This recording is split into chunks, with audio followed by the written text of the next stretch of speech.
Greetings, ladies and gentlemen, it is I am the one and only Silver the Hedgehog here, and I am from the likes of the Mexi Toys videos, as you probably expect at this point in time. So ladies and gentlemen, welcome to our next Castlevania Let's Play, after the events of about a week ago, that recently Tiana, she's obviously finished up with the films of the original Castlevania, despite it was very short length. But regardless of such though, we are now going to be moving on to the second game in terms of the Castlevania game series as far as this is concerned. And here we are on to Castlevania 2 Simon's Quest.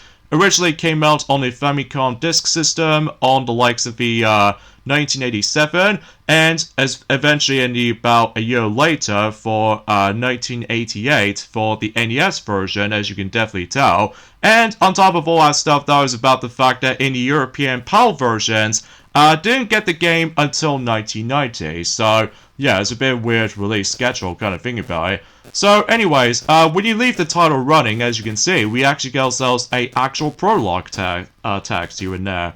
Like it did say this: step into the shadows of the Hell House. You've arrived back here at Transylvania on business to destroy forever the curse of the evil Count Dracula. So yeah, as a result of that particular matter though, is about the fact that we need to do a lot of stuff this time around. So because of this though, yeah, let's go ahead and start the game. So because of this though, keep this in mind though, is about the fact that this is the forms of the NES version of the game, so you would expect able to actually have ourselves the actual save system, right? Well, actually, as it turns out about the fact that the Famicom Disk System version does have a save feature. So because of this though, yeah, you still need to rely on passwords here and there. So because of this though, let's go ahead and talk to this hooded person to able to buy the first sub-weapon, which appears to be holy water. So because in the first game, it was originally called Firebomb, but now we actually have ourselves the actual iconic sub-weapon in the forms of the Castlevania games to begin with, and that is of course holy water. So because of that though, yeah, we'll explain more details about the forms of the sub-weapons whenever we get the game started. So yeah, I'm probably not going to upgrade this just yet because, as you can tell about the fact that the entire structure of the game itself plays a lot more differently than the forms of how it does on the first game. Like normally on the first game, you're able to actually go from left to right with this particular linear level design. So in here, it's all about non-linear, so you can able to actually experience or explore certain places while simply just trying to able to actually find certain clues, and eventually you will able to actually obtain those plot MacGuffins, or to be more specifically, just trying to able to actually beat certain enemies and all that stuff. So there's no stages, no time limit, and no enemy health bar. It's all one giant world, and you need to explore them all in order to able to continue your adventure. Technically, Vampire Killer on the MSX technically did it first, but for the rest of us though, it was actually the first time experience whenever we're gonna do something like this. So because of that, once again, Simon Belmont is the star of the game here. So because of that though, like the first game, that Simon controls like nobody's business. Like obviously, he just managed able to do the actual Belmont strat once again. So as a result of that particular matter though, he's still able to actually can't change directions in midair while jumping. And on top of that, whenever we do manage to come across into certain stairs, basically though, he walks tank on stairs, and once again it did somehow suffers the forms of knockback issues, and trust me, that's gonna happen a lot, especially in this game's case. So because of this though, and as you can see, we actually come across into the main gimmick of the game, the day and night system. So because of that though, in one form or another, as you can see, that I'll explain more details about the forms of the day and night system until for later. So because of this though, as you can tell about the fact that we still need to able to utilize the whip in order to able to deal with certain enemies, including body forms of skeletons, I guess? And exponentially speaking of, there's also some zombies here and there, which some zombies, as you can tell, they only appeared in nighttime. So because of this though, eventually Simon Belmont will become a werewolf. Never mind. So anywho though, anyway, throughout the forms of this particular main emphasis on this game is that, as you can see, we're actually going to be collecting hearts, which, unlike the first game, that while collecting hearts, it does act out as the actual ammunition when it comes to utilizing certain sub-weapons. depending on how much it costs to use.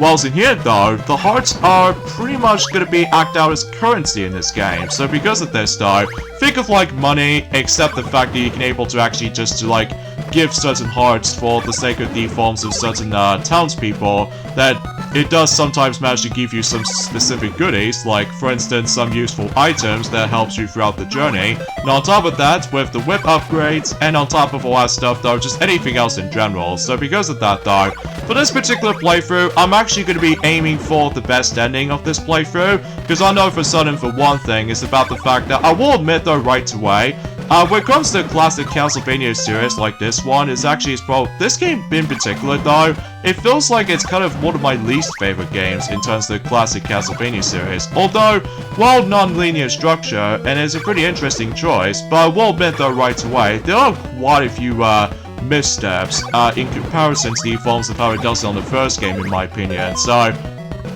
either way though, so as you can see, the reason why I have to keep on killing those zombies, because this is technically the best way you can able to grind as many of those hearts as much as you can.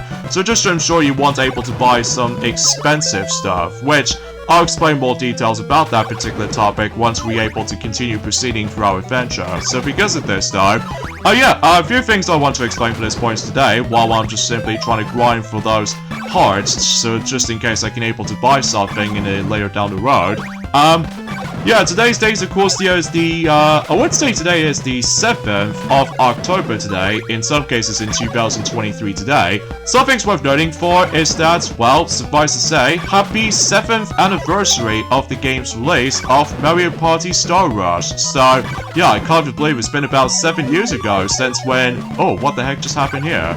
Oh, I forgot. This game also utilizes the forms of the RPG elements at one form or another, which is, to be more specifically, depending on how many enemies you kill, basically though you get some your experience points, and as a result, the more you're able to actually grind as many of those experience points, you're able to actually get your leveling up. So because of this though, I'm not exactly sure what just happened there, even though because of that though, I've never actually experienced this game before. Well, the only time I do want able to point things out is about the fact that, well, I might try to able to get used to with this particular structure, because it's almost like a Metroidvania type of game. So because of that though, you can able to actually explore as many of those locations as much as you wanted to. So because of that though, yeah, not much else to ask. So, as you can tell about the fact that since I actually got enough hearts for its currency, this allows me to able to actually buy the white crystal. So because of that though, getting the white crystal is important, by the way, because relatively speaking though, is about the fact that I think something tells me we will able to come across into one of the townspeople.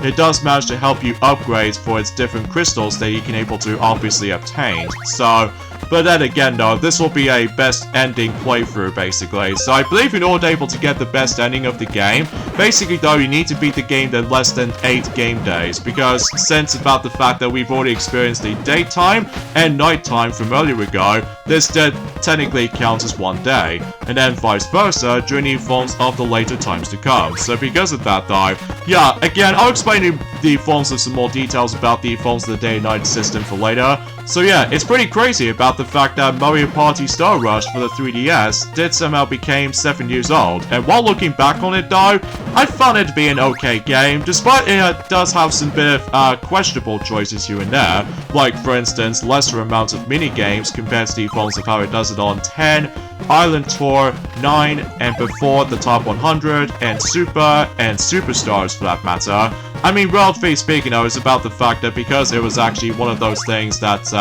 you know, the 3DS actually became a little bit more dominant than the forms of how it does it for the Wii U, back in the forms of in 2016, as a matter of fact. Oh, on the subject when it comes to the forms of both the 3DS and the Wii U, as far as that Luigi did somehow mention about this earlier, during the course of the Luigi's Mansion playthrough so far, I have some very bad news to tell you for this point, guys, especially noticeable if you have a lot of nostalgia memories for the sake of the forms of not only experience online play, not only on the 3DS, but also on the Wii U as well, because as it turns out, is that until next year, specifically, April 2024 sometime, at least to be more specifically, it did say as of early 2024, that the online play and other functionality that uses online communication will end service for the 3DS and the Wii U. So because of that though, yeah, it seems very upsetting, especially because about the fact that that just came out of nowhere,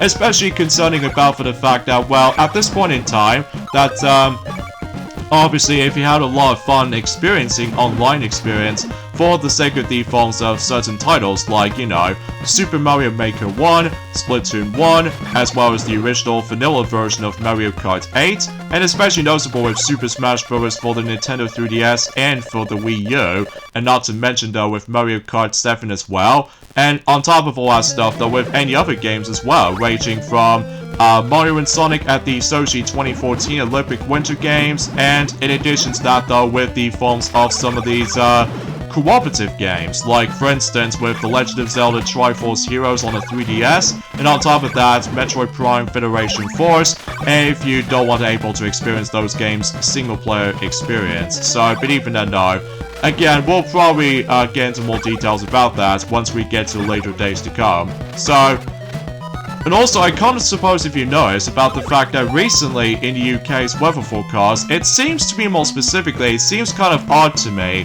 that it feels like we're actually entering into its mini heat wave again. So, hopefully this will be the last time we're able to experience the mini heat wave like this until next year. So it's a bit of an odd choice able to actually just to show up during the forms of an October month. So because of that though, despite the fact that we've barely got started with the forms of October already, so because of this though, speaking of which though, it's about the fact that ever since in yesterday, that the physical collector's box of Mario Kart 8 Deluxe Booster Course Pass has recently came out yesterday for only in Japan and Europe. So yeah, everything else checks out there for the most part. So because of that though.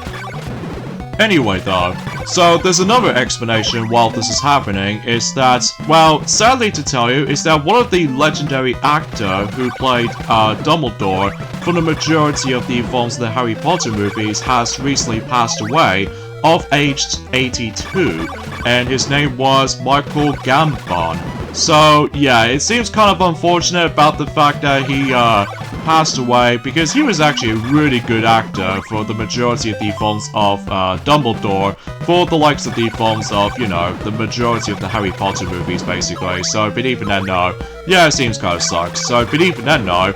Oh yeah, let's talk about the forms of another topic, and something tells me is that recently, and about a few days ago, happy 24th anniversary of the game's release of Crash Team Racing for the PlayStation 1. So, yeah, it's been 24 years since the original version of Crash Team Racing did first came out on the original PlayStation. So because of this though, whilst a lot of people seem to able to play a lot of the remake right now, usually for the sake of the forms of the online experience, and also jam-packed full of content here and there. So because of that though, yeah, it's pretty cool to able to actually celebrate this amazing game to ever came out on the original PlayStation. So anyway though, another thing I want to mention though is that recently, I've just recently finished watching the, technically speaking, the first series of Star Wars Ahsoka. For, you know, after a few weeks of that particular delay, because the forms of some technical issues for the sake of the forms of the stupid Wi-Fi system, but thankfully though we did somehow fix that ever since in about a few days ago. So in addition to able to finish up the rest of the forms of Star Wars Ahsoka series, like relatively speaking now, I'm probably not going to spoil things too much, just because about for the fact that, well, I'm sure there might be a possibility about the fact that maybe the next season might come out. But even then though, again, I'm probably not going to spoil things too much. So because of that though, yeah, I do apologize for that point, folks. So, yeah, it's pretty weird about the fact that the Holy Water can sometimes manage able to break certain blocks or what have you. So yeah, it's kind of weird, honestly. And from here, we're able to actually purchase the dagger. So because of that though, I believe there are 3 different variants for the dagger weapon. So relatively speaking though, is about the fact that it's also worth noting for, this will be a 400% playthrough of the game. Because relatively speaking though, is about the fact that I think relatively speaking though, assuming of course about the fact that if you manage to play the Japanese version, that thankfully the Famicom version does have a save feature, whilst meanwhile the NES version does not. So, may I ask though, why? I mean, The Legend of Zelda had a save feature, and Final Fantasy had a save feature. I mean, it could be definitely been helped, but either way, somehow we were able to actually get ourselves the upgrade whip that we somehow managed to purchase, and that's what appears to be the chain whip. So that way it'll deal so much damage for certain enemy encounters, and trust me, this will become pretty handy. So oh, and also another thing I want to classify for something is that apparently a lot of players out there who ever experienced F-Zero 99 recently, unfortunately though, they suffer a serious issue when it comes to the forms of the screen itself of the Nintendo Switch if you managed able to play F-Zero 99 long enough for the sake of the forms if you ever played a game on handheld mode. And I apologize for that particular graphical glitch here and there for the likes of my capture card footage, so I do apologize for this point, folks. But either way, though, yeah, what if you do manage to able to play long enough when it comes to experiencing F-Zero 99? There's actually a bit of a serious issue when it comes to the forms of, let's just say, a major serious incident for the actual burning system. So because of this, though, like for instance, that F-Zero 99 illegally burned Phantom Car into the Nintendo Switch screen. So as a result, I think this could only be apparent on the handheld mode, not so much on TV mode, I don't think. Although, mind you, I haven't exactly experienced the game for myself, especially because still I'm not a big fan of the forms of the Battle Royale series of games, mind you, because I was expecting... Oh, something tells me, I almost assumed that that platform is going to show up, or maybe because of the forms of the actual emulation bug, or I have no idea why that's causing it to happen, because mind you, during the forms of any other re-releases for Castlevania 2 Simon's Quest, they did somehow manage able to show up the actual elevation platform earlier, but apparently in the Anniversary Collection version, I think there might be some sort of a bug. I have no idea. But anyways though, your main objective in this game in particular is that we need to explore for about 5 mansions in order able to traverse into, and once you make your way to the very end of that particular obstacle challenge during the forms of certain mansions, you're able to actually come across into the forms of a piece of Dracula. So yeah, the main goal is pretty simple. We need to able to obtain 5 pieces of Dracula. So as a result, that way we can able to actually end the game off by simply just somehow bring Dracula back or something like that? Well, I have no idea, because even then though, that again, this is my first time experiencing the game, so even then though, I were expecting for this much, so...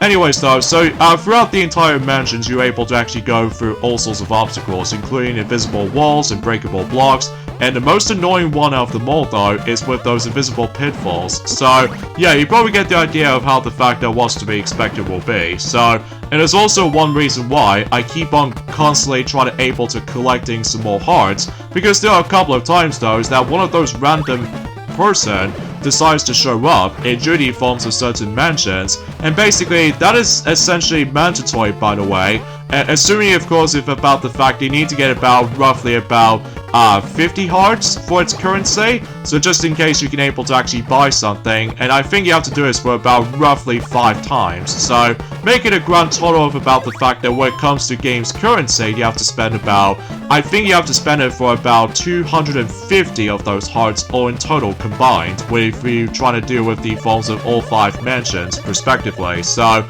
this is where we find ourselves to buy an oak steak. So, I have no idea why they somehow managed able to give me the option to able to actually buy an oak steak. I think something tells me it's about the fact that, well, you can able to actually use it as a weapon, but usually it just does like jack all. But ultimately, reality though, is that we need to able to actually save that once we make our way to the very ending portion of certain mansions, and as a result, we can able to actually possess the actual the piece of Dracula. So. But even then though, and it's also worth noting for, bring out the actual holy water, because even then though, you have to make sure you need to double check if you don't able to fall into that particular visible pitfalls. So, and as a result about the fact that, I'm pretty sure about the fact that the holy water is the only sub-weapon that doesn't usually has hard cards to use. So, as a result, I just have no words to able to think about it. So, speaking of the sub-weapons though, the only two sub-weapons that does not make a return are the axe and the stopwatch. The axe I could do without, but I would have liked able to have the stopwatch because it makes the entire game a bit too easy, but regardless of such though, was able to go for this entire different non-linear kind of design. So anyway, so we made our way to the ending portion right now. It's just about the fact that we need to climb onto those specific staircase, and we made our way to this particular orb and bring out this particular oak stake, and from here we can able to get the actual piece of the Dracula, to be more specifically possessed by the forms of Dracula's rid of any sorts, or I have no idea. I know for a fact that it's been about almost a week ago since we've last played some bit of Castlevania, because as a result for that particular matter though is that Sonic is still playing Sonic Frontiers after all, and recently though that Luigi decides to able to tackle through, you know, Luigi's Mansion. So it seems pretty cool though for me though, or for us anyway, we're about to tackle through both of those games during the forms of the Halloween month, which I think is actually pretty super duper indeed.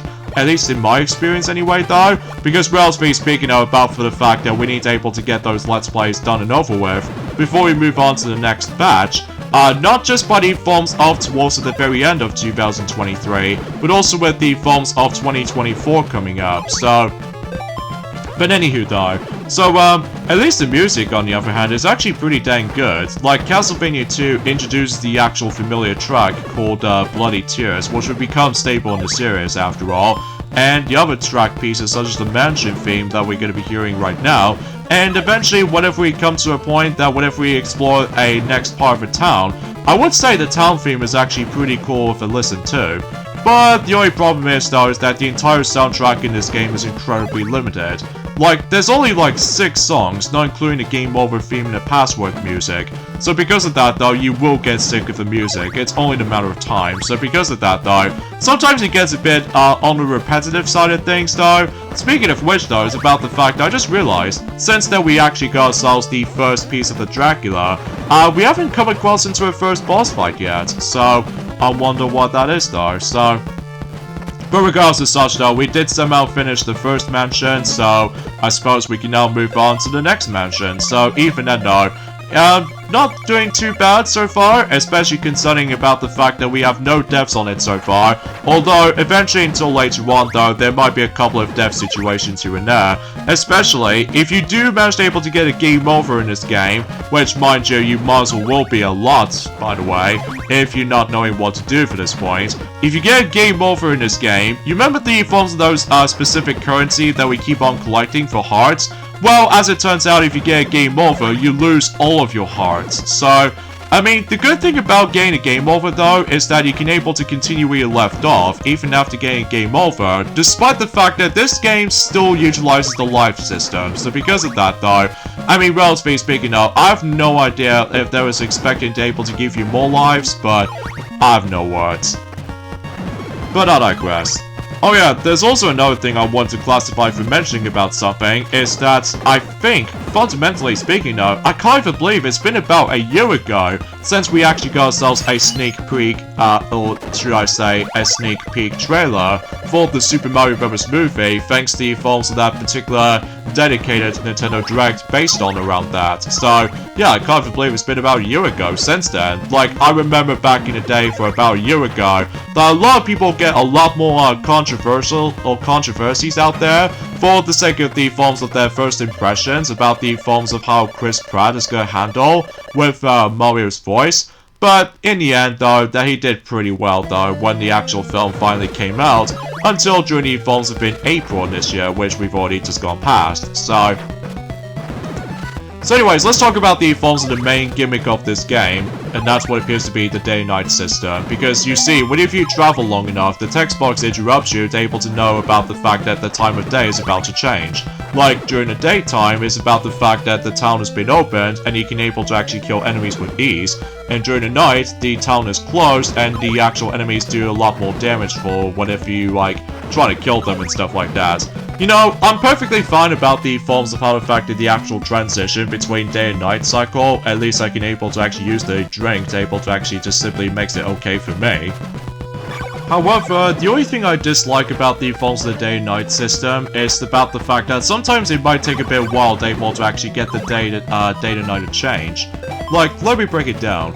You see, like I mentioned earlier, is about the fact that during the daytime is about the fact that you can able to interact with the Forms of the Town parts, and then during the forms of the actual outside part that you can able to actually defeat all sorts of enemies with ease, and you collect, let's just say, a lesser amount of hearts, and during the night is that the enemies are a little bit harder to kill, and as a result you get more hearts than compensate. Because trust me, what I'm saying is that if you really want to get somewhere in the game, you're gonna need a lot of hearts, because items, especially the whip upgrades, are expensive. The best thing you can able to actually grind those hearts is to able to take down a heck of a lot more zombies, but my goodness gracious, you cannot even believe how getting monotonous than this. Like, it takes forever sometimes. Even if you do have enough hearts to your disposal, you still have to wait until when the daylight to actually arrive. So, yeah, I'm not exactly sure how much minutes does it usually take when it comes to able to get the day or night to change, and night to day to change, but either way though, I think my guess it was presumably speaking for like, I don't know, 3 minutes or 4 minutes tops. I have no idea, but even then though, and like I said before, and my god, if you manage to able to get a game over, you lose all of your hearts. Like, you see, this game has a grand total of 3 lives, which I'm not exactly sure you might as well get more, but even then. But even then though, that when you die, you manage to able to continue where you left off, even when you get a game over. So, I mean, what's the point of lives? I mean, is there anything else that, apart from the fact that take away all your hearts? Like, that was just jerky. And also, we somehow level up, which I think something tells me is that I somehow got myself my health upgrade. So because of that, yeah, that's actually pretty swell. And I think, relatively speaking though, is that much like the forms of how it does it on the first The Legend of Zelda game, including Zelda 2 The Adventure of Link, which, as a result, but oh, by the way guys, I just want to classify for saying this right now, because I'm about to be doing the entire Let's Play of Zelda 2 The Adventure of Link at some point soon, and let me tell you up front, I do hate that game. Because, you know, with the forms of the Castlevania stuff, I don't have a problem with. Well, aside from the fact that sometimes the waiting times on the actual day and night system can sometimes take absolute forever to be able to get certain progression, if you decide able to actually go after, like, all the stuff at once, but either way though. Because yeah, as a result, the thing is with Zelda 2 The Adventure of Link, it's just the forms of a lot of frustration, and also has the exactly same elements as the forms of the Castlevania games, like the knockback, and also in addition to that, some very jerkish enemy placements, and pretty much anything else is pretty much frustrating for the sake of the forms of Zelda 2 The Adventure of Link of how that was supposed to be, so.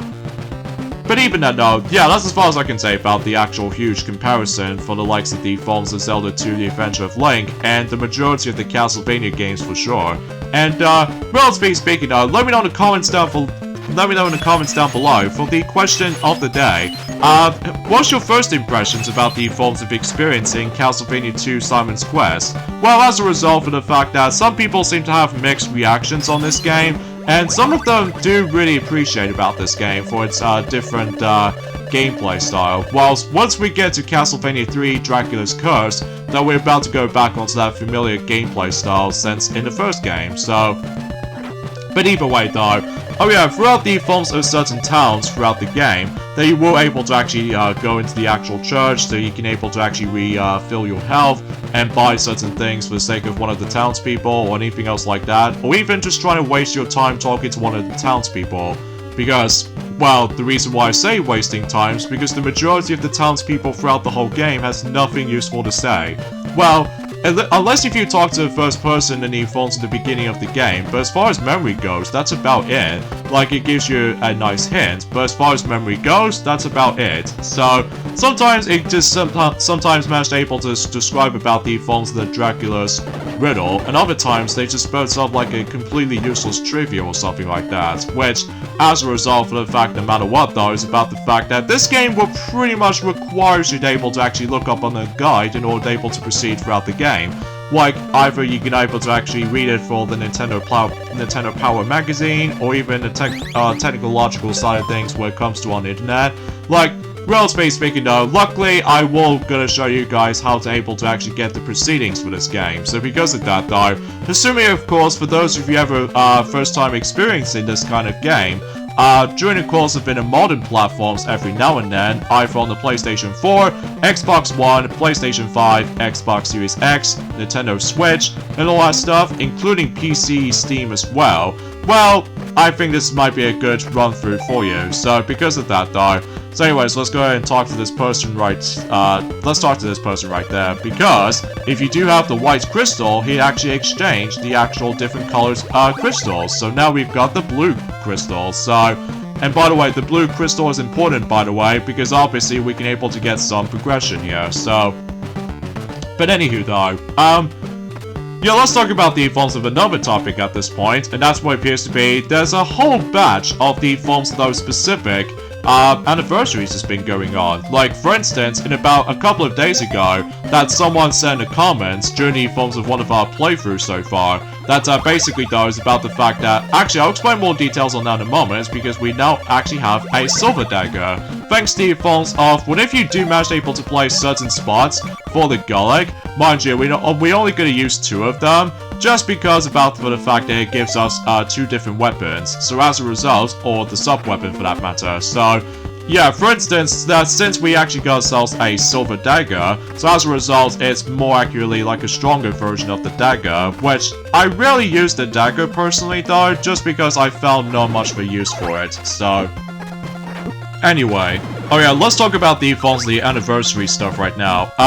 For instance, about for the fact that it's been 31 years ago since Cartoon Network exists, which as a result, that's, yeah, it's been pretty heck of a lot of experience, all things considered, when it comes to knowing about the fact that the Cartoon Network as the actual, the studio itself, has been in existence since, well, let's just say 1992, if possible. I mean, if so, well, yeah, I'm pretty sure I guessed that correctly. So, and also, happy 24th anniversary of the actual, film I did somehow manage to able to look at or check out ever since in 2016, called The Adventures of Elmo in Gorge Land, which, as a result, it seems kind of weird to me, especially because about the fact that I totally get it was based off from Sesame Street, but personally speaking though, I never watched any of those. What the heck is up with that? I mean, relatively speaking though, as you can tell, that we somehow equipped the blue crystal, and in order to able to activate, you have to crouch on that specific spot, and basically though, we can somehow traverse in here for some reason, despite the fact that there was no sprite animation for that particular water to go away. So, either way, let's get on to the forms of the second mansion. So because of that though, and hopefully we're able to get the second Dracula piece. So, anyway though, so yeah, as I was saying about for the fact that I've never actually watched any of those Sesame Street in my childhood memories, because somehow though, it's about the fact I believe Sonic did somehow told me something, that he used to watch a lot of like preschool stuff, like Thomas the Tank Engine and most notably Teletubbies, which as a result, that he did tell me about for the fact that, relatively speaking though, there was that one particular magical event in Journey Forms that particular show that frightens not only children, but also for toddlers, which is of course the Baron line, which as a result, yeah, that is the most creepiest and possibly the scariest thing about the forms of the entire show itself, especially because of how the worst part about it is the lion itself, because it looks like a killing machine for some reason, because of the forms of that particular, well, the sharp teeth visually, and also this very disturbing stare, which as a result, my god, don't even get me started on the forms of the original sketch version, because my god, he looks way too intimidating, which I'm sure most people already know what I'm talking about here, but seriously, that is kind of a flushed up moment, especially because concerning this is actually a toddler show, more so for baby shows, so yeah, that seriously kind of feels a bit kind of screwy. So that's how the fact that eventually at some point, they did somehow make the edit scratch, which as a result, they toned down the creepiness to it and added some more additional scenes, so I guess that makes a little bit more obvious sense, kind of thinking about it, but the damage has already been done, so because of that though, especially because concerning that a lot of parents out there seem to complain about it, especially because concerning about for the fact that, well, a lot of kids out there, including babies or toddlers, easily get scared by those very creepy duo, I'll admit though right away, especially because, well, again, it's just their eyes, and the worst case scenario is the lion itself. Like, seriously, whoever thought that was a good idea, to able to actually make this its entire existence? Like, seriously. And also with the forms that very creepy camera shots here and there as well, specifically with the slow motion for that particular lion, once he was chasing the bear. Like, God, what were they thinking? Anyway, so we got the actual possessed, the actual Dracula's heart, so now we can able to leave this mansion, and we can pretty much gonna be moving on to the third mansion. What I'm gonna do is that I'm about to be completing, well, so far we did somehow completed 2 mansions so far, so what I'm gonna do is that after the third one I'm about to be aiming for next, I'm also able to actually just take a break for a moment, just because about for the fact that I did manage to able to explore quite a lot, you know? Oh yeah, one thing is worth noting for is that basically though is about the fact that I think there's also yet another creepy, scary episode in Thomas the Tank Engine and stuff like that. I think it was in Series 5, for that matter. Like, it features Rusty and the boulder. Like, my god. At the ending portion of it though, it seems that no wonder why the boulder itself is a lot more intimidating, and on top of all that stuff though, it just seems kind of feels like, well, it feels kind of almost realistic for the sake of the forms of that particular explosion. Like, jeez, that was the most coolest thing ever, I'm not gonna lie. But as a result of that particular matter though, is about the fact that I just have no words of how that particular episode got even scarier, while most people seemed able to actually look back on it though for Thomas fans, so... Which is especially noticeable for that particular point. There's also another kids preschool TV series called Pingu, that one of the episodes in particular features a bad dream sequence for Pingu anyway, and my goodness gracious me, much like the Bear and Lion from the Teletubbies show, my god, the walrus is so disturbing. Like, as a result, not only because of its intimidating voice, but also the face looks very, very freaky, and not only that though, it's just about the fact that, god, his teeth, it's like, he's trying to murder you. Like, as a result, it's like the lion, except, well, different species, I guess. Like, again, whoever thought that was a good idea? I mean, seriously. I think that someone has already pointed out, at least ever since in back in during the events of about a few months ago or something like that. It's a good thing I somehow mentioned something related to, like, horror or Halloween kind of fest to it, so...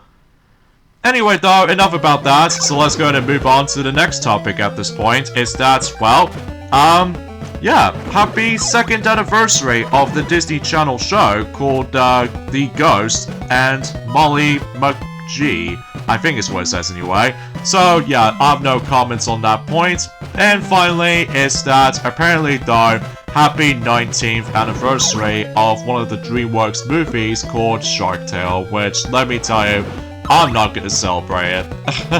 Although, don't get me wrong, I do like Will Smith as the actor. Like, he did a really grand job when it comes to able to do some bit of performance, especially noticeable for the sake of the forms of, you know, I mean, the Fresh Prince of Bel-Air, and on top of all that stuff, though, with any other stuff here and there. But as far as, like, Shark Tale is concerned, aside from the forms of some memes, just like the forms of how he does it on the B-movie, like, my god, while looking back on it though, it really just disappoints me. Like, as a result, I'm just not a big fan of the forms of the main protagonist called, I would say, Oscar is the name? Like, I got no words. Like, relatively speaking though, I just found the visuals look a bit drab, and as a result, it just feels kind of gloomy-like compared to the forms of how it does it on Finding Nemo, because obviously Finding Nemo is the best looking Pixar films to date. Well, I would say that every once in a while that everyone else starts to think that Ratatouille is now the perfect Pixar film, which I honestly agree, especially because of how amazing the visuals can be for Ratatouille, so, but I digress. So, yeah, that's what I can really say about the films and certain anniversary stuff from now on, so even then though, another thing I want to address something about this as well, is that there is actually going to be a new character that's going to be announced during the films of Sonic Forces Speed Battle mobile game. And as a result, we're about to be getting yet another cosmetic character based off from Infinite, apparently. So as a result, Infinite is definitely getting the Warlock outfit incarnation. So because of that though, it does sound a little bit more menacing looking, certainly a lot more menacing look, compared to the forms of how it does it on, you know, the entire Sonic Forces villain of Infinite, in my opinion. I mean, sure, it does look interesting, but aside from the actual motive, well, it just feels kind of standard, at least as far as I'm concerned. Although, relatively speaking, I was about the fact that that particular event is still ongoing, by the way, so, I really hate the knockback, by the way. Every time, whenever you do manage to able to go backtrack on certain scenarios, and every once in a while, the enemy decides to able to pop up, like, I would say the enemy selection looks rather dull this time around. While I'm glad it does not feature some of the most annoying enemies like the Axe Knights and Hunchbacks, not counting the forms of those stupid blobs. I mean, you're able to actually get tired of seeing these little exactly the same skeleton sprites over and over and over again with different touch of color. Now, it does have some bit of variety of enemies like zombies in the nighttime, as well as the forms of Medusa heads and all that stuff, but most of the time though, it does seem to able to bring up, or to be more specifically, they're so obsessed with skeletons, so not exactly sure how exactly, but either way, let's go ahead and visit the church right here, so just in case we can able to restore our health, while this is more likely for so much for desire. In fact, the entire game itself, structurally speaking, it plays kind of reminds me of the forms of Zelda 2 The Adventure of Link a little bit, except the fact that, well, obviously there's no overworld top-down perspective segments, so either way though. But yeah, let me know in the comments down below for the question of the day. Are you guys pretty much upset about the fact that when it comes to both the Wii U and 3DS fans, when it comes to the fact that the online service is about to shut down until early April in 2024, regardless of anything else? Like, seriously, that is the most upsetting thing I've ever saw, especially because, again, it just comes out of nowhere until we found out during the films of, let's just say on Wednesday morning that's been happening. I mean, still, that just feels kind of a massive step backwards as far as I'm usually concerned with that stuff, so I believe we need to utilize this item right here in order to be able to progress to the, presumably speaking, the next mansion while talking to this weird, very creepy, I don't know what this is supposed to be, but even then no. Which pretty much leads us to the next mansion anyway, because if you hear that particular jingle right there, that signifies you're able to actually approach onto the next mansion, so anyway, so let's go ahead and bring out the holy water, so even then, just in case for, you know what I'm saying about for the fact that, well, when it comes to certain annoying moments in those mansion segments is, of course, the visible pitfalls. So, anyways, let's talk about the forms of the enemy variety. Aside from the fact that we've already mentioned about the forms of, you know, the basic skeletons, but also they brings us something into, like, occasional gargoyles, and on top of all that stuff, though, with the actual spear guards, and the most annoying enemy in this entire game, in my opinion, it has to be those blobs. Like, my goodness god, you cannot even get, it's even worse than the forms of those hunchbacks. But combined the problem I have with the stairs in the first Castlevania game, it's just simply impossible to avoid getting hit. So, I mean, relatively speaking, though, it's just about the fact that it does have a lot of emphasis on challenge, but even then, though, still, it just gets, you know, a bit tough in certain scenarios, especially noticeable because, well, thankfully we did somehow manage to able to utilize, to able to equip the secret flame, so just in case we can able to take down those stupid annoying blobs very easily, although sometimes it might take a bit of while to able to actually just to kill them, so.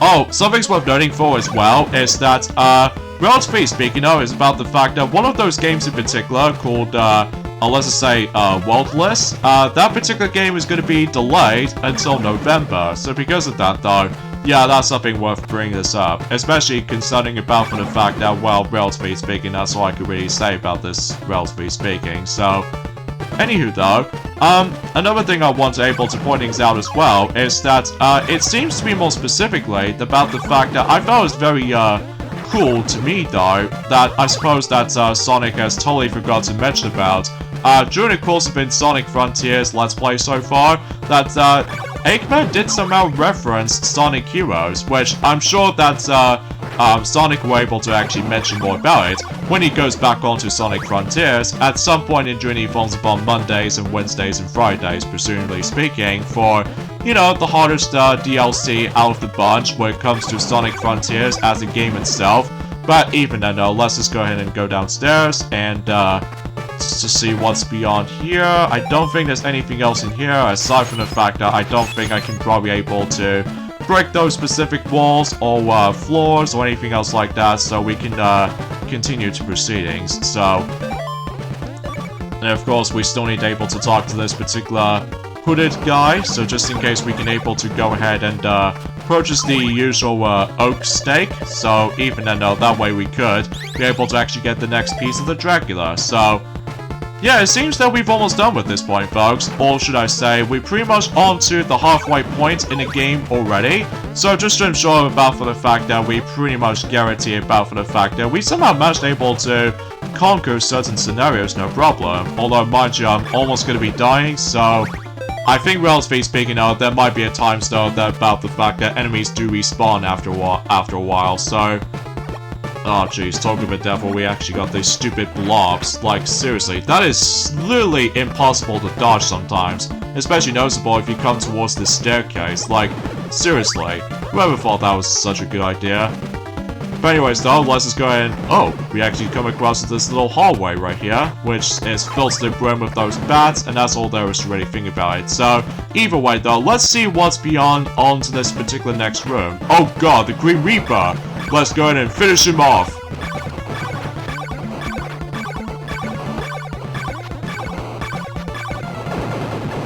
Wow, that was pathetic. Such a downgrade from the last game. But anyways, we actually got ourselves the Golden Dango, at least as far as I'm assuming so anyway. So, even then though, I think in order able to get the last few sub-weapons is that you have to kill, let's just say, one of the two bosses that we're about to face off against, not counting the forms of the final boss by the way. So we got ourselves the, well, the next piece of the Dracula right here, so that's something. Well, mind you, we did somehow obtain his eyeball. Okay, that seems kind of feels a bit... Whoa, he was spawned? What the heck? Wait, I can just easily just skip him.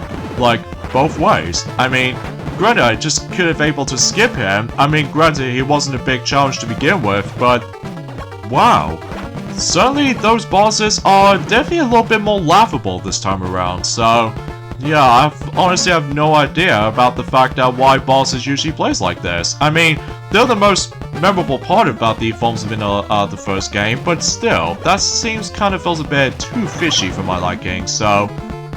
But anywho though, also recently I've managed able to keep on watching some more, the Treehouse of Horror episodes for The Simpsons, by the way, so also let me know in the comments down below for the question of the day.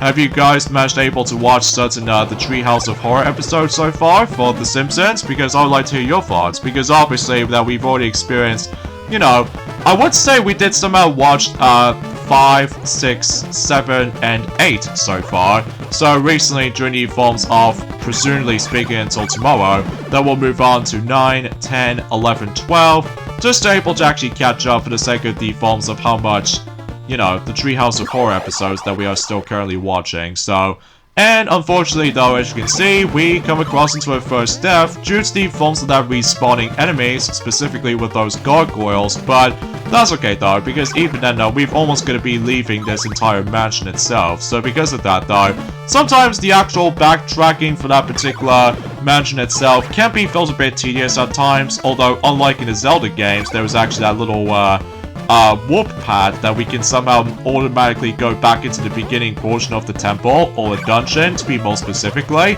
but even then though, I just have no idea why I keep on making that specific comparisons, so... But yeah, that's what I can say about the forms of today's topic at this point, although I would have liked able to explain something else for that matter, but even I know, it really kind of sucks for the sake of the forms of not only the 3DS fans, but also with the Wii U fans as well, myself included, especially because, you know, we really want to experience the actual online forever. I totally get it, they want to move on to Nintendo Switch and possibly the next generation of systems or something, but even then though, I just got no words to think about it, so, but even then though, yeah, that's why I can really talk about it, so even then though, let's just go ahead and, try to dodge a lot of enemies for the time being, although, I could have possibly just tried to able to grind as many of those hearts as much as I can, so that way, I need to able to save it up for the most expensive whip item I can probably get, which as a result, yeah, you'll probably already know what's to come, and during at some point until tomorrow. So, speaking of which though, it's about the fact that we'll pretty much get the endings off as soon as we're able to leave this entire mansion. So because of that, yeah, join me next time for more Let's Play of Castlevania 2 Simon's Quest. Is that we're going to be moving on to the 4th mansion and probably the 5th mansion, and after we're done with that, we can pretty much end off the game for that particular point. So, we shall see. So I'll see you guys until tomorrow. Later, fellas.